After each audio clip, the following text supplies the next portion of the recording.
Bismillahirrahmanirrahim. Assalamualaikum warahmatullahi wabarakatuh. Alhamdulillah, wassalatu wassalamu ala rasulillah Sayyidina Muhammad ibn Abdillah wa ala alihi wa sahbihi wa man da bi da'watihi wa sanna bi sunnatihi ila yaumil liqa'i rabbih wa ba'd. Subhanaka la ilma lana illa ma 'allamtana innaka antal alimul hakim. Rabbi shrah li sadri wa yassir li amri wahlul 'uqdatam min lisani yafqahu qawli. Anak-anakku sekalian, kelas 11 program keagamaan yang dimuliakan Allah Subhanahu wa taala. Alhamdulillah kita diberikan kesehatan untuk kembali pada pelajaran ilmu tafsir pada kesempatan kali ini, yang mana pertemuan kali ini adalah pertemuan kedua setelah sebelumnya kita belajar tentang pengertian dan hikmah ayat Makkiyah dan Madaniyah. Pada kesempatan kali ini kita akan belajar karakteristik dan klasifikasi ayat Makkiyah dan Madaniyah. Sebelum kita menginjak pada pelajaran, marilah kita berdoa kepada Allah. A'udzubillahi minasyaitonirrajim. Bismillahirrahmanirrahim. Raditu billahi robba wa bil islami dina wa bi Muhammadin nabiyyan wa rasulah. Rabbi zidna ilma warzuqna fahma amin ya rabbal alamin. Anak-anak sekalian, marilah kita lihat pada buku yang akan kita pelajari selama 1 tahun ini. Ini adalah bab 1. Ini adalah contoh kitab asli yang membahas tentang ayat Makkiyah dan Madinah. Judulnya Al-Makki wal Madani fil Qur'anil Karim, karya Abdul Razak Hussein Ahmad, dicetak oleh Dar Ibnu Affan. Ini adalah kompetensi inti yang sudah kita bahas kemarin. Ini kompetensi dasar, ini peta konsepnya. Kemarin kita sudah membahas pengertian dan hikmah manfaat mempelajari ayat Makkiyah dan Madaniyah. Ini pengertian dan ini adalah hikmah. Jadi kurang 2 lagi pembahasan pada bab ini. Yang akan kita kaji pada kesempatan kali ini adalah karakteristik Makkiyah dan Madinah serta klasifikasi kalau waktunya bisa cukup. Kita menginjak langsung pada materi, yaitu karakteristik Makkiyah dan Madaniyah. Kita mulai. Para ulama merumuskan 2 pedoman dasar dalam menentukan ayat-ayat Makkiyah dan Madaniyah. Yang pertama adalah metode sima'i nakli, atau bahasa Indonesianya adalah penukilan riwayat, dan yang kedua adalah metode qiyas ijtihadi atau analogi persamaan. Metode sima'i nakli didasarkan atas riwayat sahih dari para sahabat yang hidup dan yang mempelajarinya pada saat turunnya wahyu tersebut. Selain itu, juga para tabi'in yang mempelajari Al-Quran dari para sahabat dan mendengarnya dari mereka tentang hal ihwal turunnya waktu itu. Kebanyakan ayat-ayat yang diturunkan di Mekah dan Madinah dapat diidentifikasi melalui metode ini. Sebagaimana kutipan Jalaluddin As-Suyuti dalam Al-Itqan. Jadi metode sima'i nakli adalah metode riwayat. Jadi ulama itu, para tabi'in itu mendengar langsung dari para sahabat yang ada pada saat turun wahyu tersebut. Misalkan ini contohnya kutipan Imam Suyuti dalam Al-Itqan fi Ulumil Quran. Aku mendengar Abu Amr bin Ibnul Ula berkata, aku bertanya kepada Mujahid tentang ringkasan ayat Madaniyah dan Makkiyah. Mujahid menjawab, aku bertanya kepada Ibnu Abbas. Nah, Ibnu Abbas ini adalah nama sahabat. Ibnu Abbas pun menjawab, surat Al-An'am itu turun di Mekah dalam sekali turun, maka surat tersebut masuk kategori surat Makkiyah, kecuali 3 ayat dari surah tersebut yang turun di Madinah, yaitu ayat Qul ta'alau atlu dan seterusnya, sehingga sampai 3 ayat berikutnya. Karena sudah ada informasi dari Ibnu Abbas, maka surat Al-An'am kategorinya adalah surah Makkiyah karena semuanya turun di Mekah kecuali ayat 151 sampai 153, yang mana 3 ayat tersebut turun di Madinah. Penentuan surah atau ayat semacam inilah yang menggunakan metode simai nakli, karena menggunakan sumber riwayat dari sahabat sebagai dasar penentuannya. Jadi ini salah satu contoh dari penentuan ayat Makkiyah dan Madaniyah, yaitu dari riwayat dari sahabat. Ini jelas toh, Ibnu Abbas menceritakan surat Al-An'am itu turun di Mekah sekali turun, kecuali 3 ayat Qul ta'alau atlu dan seterusnya sampai 3 ayat. Karena sudah ada informasi tersebut, metode ini dinamakan metode simai nakli atas riwayat sahih. Jadi semudah itu menentukan. Jadi mungkin tidak mudah bagi para tabi'in, sangat tidak mudah, karena harus mencari sahabat, harus belajar, dia harus menjaga dirinya agar riwayat yang dia sampaikan bisa diterima di kalangan di bawah-bawahnya. Jadi metode simai nakli ini adalah metode menggunakan riwayat, informasi langsung sebagai dasar penentuan ayat Makkiyah atau ayat Madaniyah. Itu adalah metode yang pertama. Yang kedua adalah metode qiyas ijtihadi, yaitu langkah lanjutan dari metode yang pertama, yaitu ketika sudah tidak ada lagi riwayat yang menjelaskan apakah suatu surah atau ayat termasuk Makkiyah atau Madaniyah. Metode ini didasarkan pada penalaran terhadap ciri-ciri khusus yang terdapat pada ayat-ayat Makkiyah dan Madaniyah yang telah diketahui melalui riwayat yang sahih. Kemudian apabila dalam suatu surah belum teridentifikasi jenisnya, terdapat ciri-ciri yang sama seperti ayat Madaniyah, maka disebut Madaniyah ataupun sebaliknya. Jadi ini menggunakan ijtihad para ulama. Jadi ijtihad itu bukan hanya berpikir, bukan feeling. Jadi berbeda, berijtihad dengan berprasangka. Oh, ayat ini Madaniyah atau Makkiyah ya, bukan berprasangka mudah seperti itu, tapi ijtihad menggunakan usaha-usaha penuh yang menunjukkan bahwa itu adalah ayat Madaniyah atau Makkiyah, yaitu dicari sumbernya. Setelah semua informasi terkumpul, dia memutuskan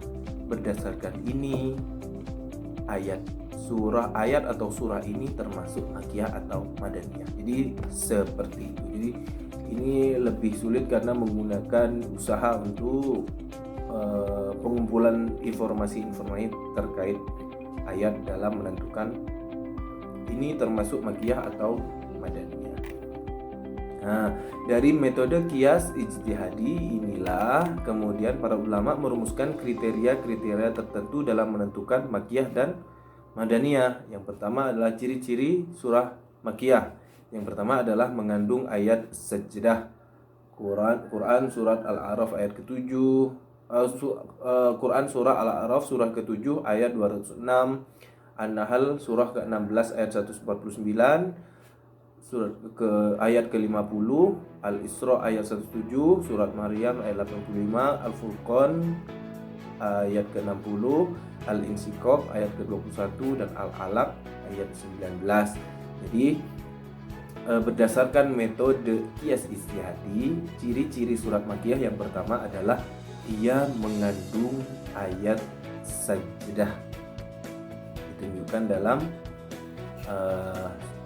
ayat-ayat yang telah disebutkan tadi.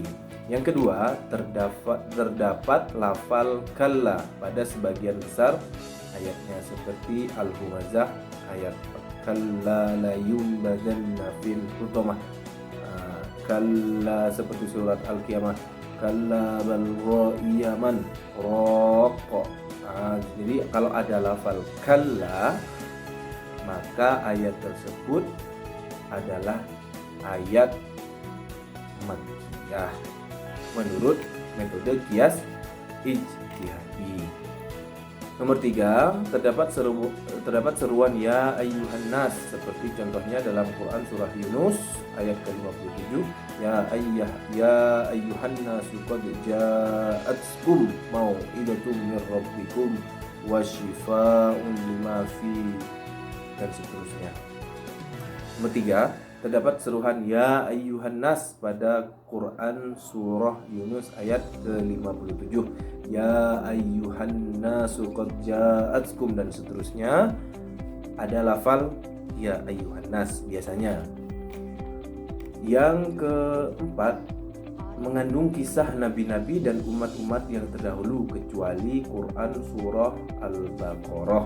Jadi setiap kisah nabi-nabi dan umat-umat terdahulu itu termasuk surat Makkiyah, termasuk ayat-ayat Makkiyah, kecuali yang telah disebutkan dalam surat Al-Baqarah, karena surat Al-Baqarah adalah kategori surah Madaniyah. Contohnya adalah Quran surah Al-A'raf, kisah Nabi Adam dengan iblis, kisah Nabi Nuh dan kaumnya, kisah Nabi Saleh dan kaumnya, kisah Nabi Syu'aib dan kaumnya, serta kisah Nabi Musa dan Fir'aun.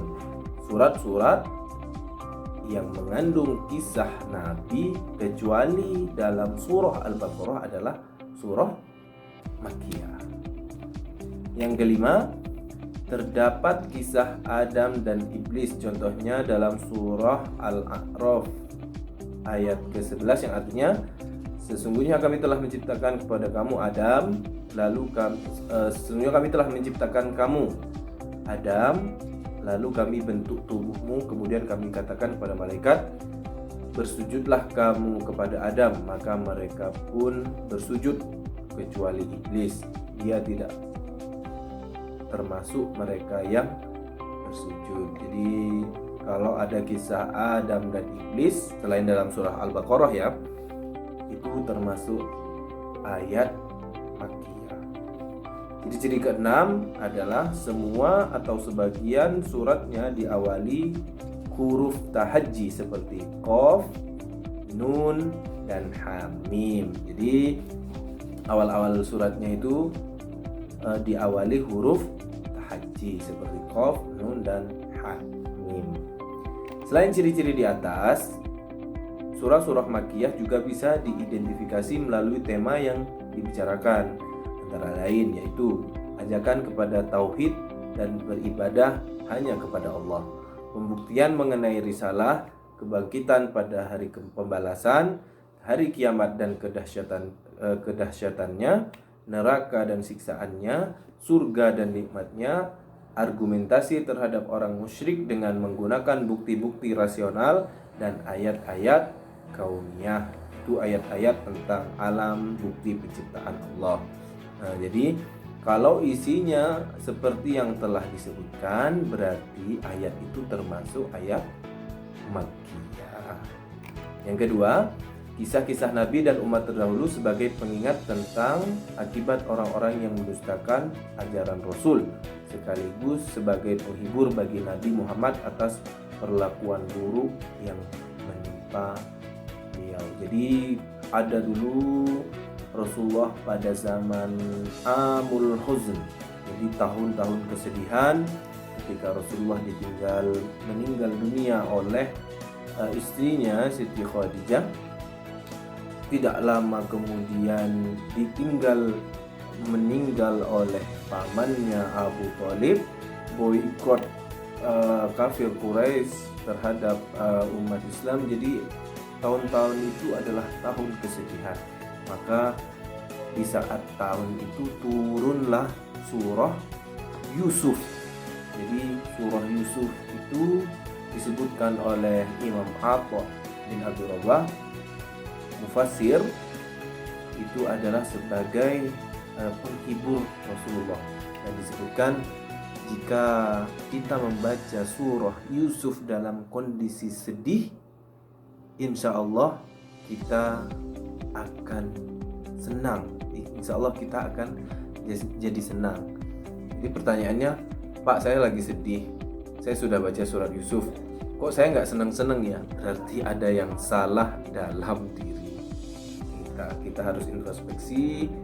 Kenapa? Karena sudah disebutkan oleh mufassir ternama, mufassir Sohor, disebutkan bahwa surat Yusuf itu dapat menghilangkan kesedihan. Kenapa kok kita setelah membaca surat Yusuf kok tidak jadi senang? Berarti ada yang salah di dalam diri kita. Itu adalah salah satu kisah yang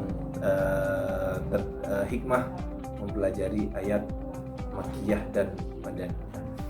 Dan yang ketiga adalah perumusan dasar-dasar hukum syariat dan akhlak mulia yang menjadi dasar terbentuknya suatu masyarakat, dan penyingkapan dosa orang musyrik dalam penumpahan darah, memakan harta anak yatim secara zalim, penguburan hidup bayi perempuan, dan tradisi buruk lainnya. Jadi kalau ada hal-hal ayat-ayat yang berhubungan dengan yang telah disebutkan, berarti itu termasuk ayat Makkiyah. Dan yang keempat adalah ayat-ayatnya pendek, surat-suratnya pendek, dan terdapat kalimat sumpah, nada perkataannya keras dan bersaja. Jadi kebanyakan juz 30 itu adalah surah-surahnya adalah surah Makkiyah, karena ayatnya pendek-pendek, suratnya juga pendek-pendek, dan terdapat kalimat sumpah. Salah satu contoh adalah surah Asy-Syams, wasyamsi waduhaha wal qamari idza talaha, dan itu mengandung qasam, sumpah, dan perkataannya keras sekali dan bersaja. Jadi belakangnya itu senada. Jika kita belajar bahasa Indonesia, maka ada rima, ada saja. Jadi puitis sekali bahasa Quran itu. Wasyamsi waduhaha. Ayat selanjutnya wal qamari idza talaha, dan seterusnya belakangnya itu sama. Jadi kedengarannya indah sekali Quran itu adalah ciri-ciri surah Makkiyah dan identifikasinya. Selanjutnya adalah ciri-ciri surah Madaniyah. Yang pertama adalah setiap surah yang berisi kewajiban atau had. Had ini adalah sanksi pidana yang diatur dalam Al-Quran dan Sunnah. Hudud. Jadi kalau kita belajar fikih nanti ada bab hudud, yaitu hukum pidana Islam. Hukum pidana yang sudah diatur oleh Quran dan Sunnah. Kalau ada ayat-ayat berisi tentang kewajiban atau hukuman atau tata hukum pidana Islam, itu berarti dia termasuk surah Madaniyah. Yang kedua, setiap surah yang di dalamnya terdapat dialog dengan ahli kitab itu termasuk surah Madaniyah. Apa contohnya? Contohnya itu dalam surah Al-Isra, Allah menurunkan ayat A'udzubillahi minasyaitonirrajim, yas'alunaka 'anir ruh. Jika mereka bertanya tentang ruh, siapa yang dimaksud Allah bertanya pada ayat itu? Dalam asbabun nuzulnya itu ada orang Yahudi atau ahli kitab bertanya kepada Rasulullah soal ruh. Rasulullah tidak tahu apa yang harus dijawab, maka turunlah ayat itu, yas'alunaka 'anir ruh. Ketika mereka mempertanyakan tentang ruh, kulir ruhu min amri rabbi, katakan bahwa ruh itu urusan Rabbku, wa ma utitu minal ilmi illa qalila, dan kamu tidak tahu kecuali kamu diberitahu hanya sedikit saja. Nah, jadi itu salah satu ayat yang termasuk dialog dengan ahli kitab. Yang ketiga adalah sebagian surat-suratnya panjang-panjang, sebagian ayat-ayatnya panjang-panjang, dan gaya bahasanya cukup jelas dalam menerangkan hukum-hukum agama. Nah, ayat-ayat seperti ini banyak kita jumpai dalam surah Al-Baqarah. Di ayatnya panjang-panjang dan gaya bahasanya cukup jelas dalam menerangkan hukum-hukum agama seperti hukum hutang piutang, riba, dan lain sebagainya. Ayat-ayat tersebut cukup jelas. Jadi ayat tersebut dalam termasuk dalam ayat muhkam yang akan kita pelajari nanti bab-bab selanjutnya. Selain ciri-ciri di atas, surat-surat Madaniyah juga bisa diidentifikasi melalui tema yang dibicarakan, antara lain yang pertama, setiap surah yang berisi hukum pidana, hukum warisan, hak-hak perdata dan peraturan-peraturan yang berhubungan dengan perdata serta kemasyarakatan dan kenegaraan maka termasuk Madaniyah. Jadi hukum pidana, hukum warisan, hak perdata, peraturan yang berhubungan dengan perdata serta kemasyarakatan dan kenegaraan termasuk surah atau ayat Madaniyah.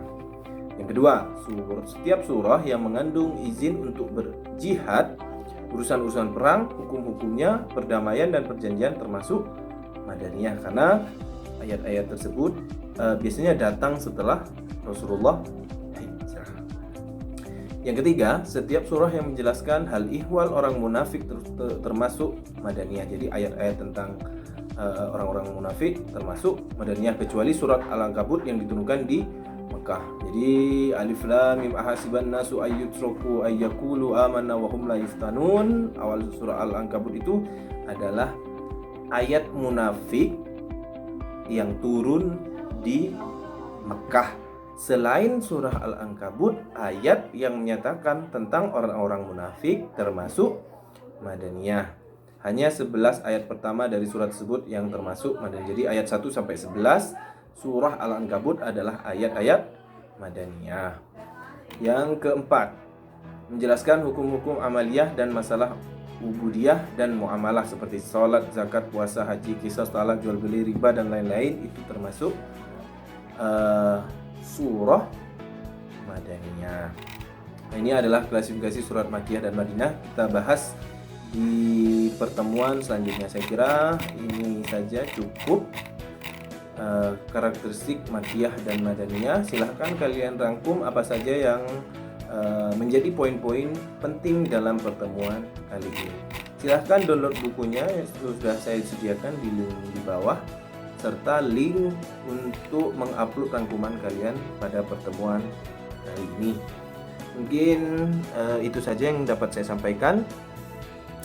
Terima kasih atas perhatiannya. Mudah-mudahan kita segera bertemu kembali, kita bersama lawan COVID ini dengan mematuhi protokol kesehatan yang sudah ditetapkan oleh pemerintah. Terima kasih, semoga kita selalu sehat. Mari kita akhiri dengan kafaratul majlis. Subhanakallahumma wa bihamdika asyhadu an la ilaha illa anta astaghfiruka wa atubu ilaik. Assalamualaikum warahmatullahi wabarakatuh.